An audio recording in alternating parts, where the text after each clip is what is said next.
મુગલા મુગલા ખીર આવે છે તો આ વખતે આયોજન હું કરશું? કઈક કરવું તો પડશે ભાઈ, કઈક કરવું તો પડશે. તારું શું કેવું છે?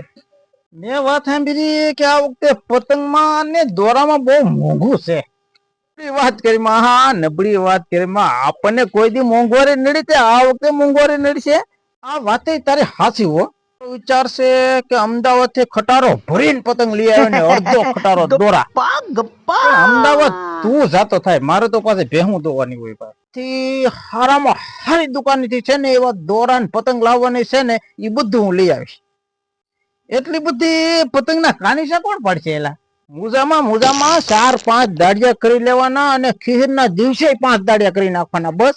પણ ખીર ના દિવસે દાડિયા ને શું કરવા? એલા આપણે પતંગ સકાવીએ ને એટલે બીજા દાડિયાને કહી રાખવાનું કે બીજી પતંગ તૈયાર રાખ. આપણી પતંગ કપાય છે એટલે દાડિયાને કહી દેવાનું કે લાવ જલ્દી ને ઈ પતંગ છે ને ઈ બધું દોરાન બોરાન વીટવાનું બધું દાડિયાને સીંધી દેવાનું, સમજો?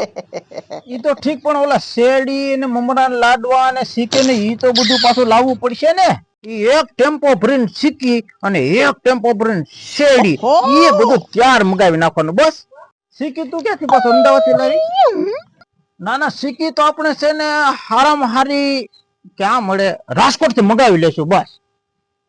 દોરા પતંગ ના છે ને હારામાં હારા લાવવાના છે પાછો, ઈ ન ભૂલાય. સવાલ જ નથી ને, આપણી સિવાય આબના અંદર કોઈને પતંગ દેખાવી જ ન જોઈએ બસ.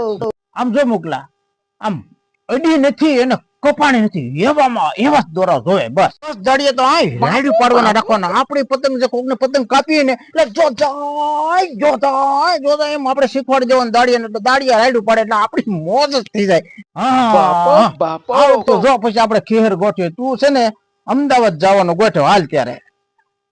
હા હા ભલે ભલે, તું તારે આવજે.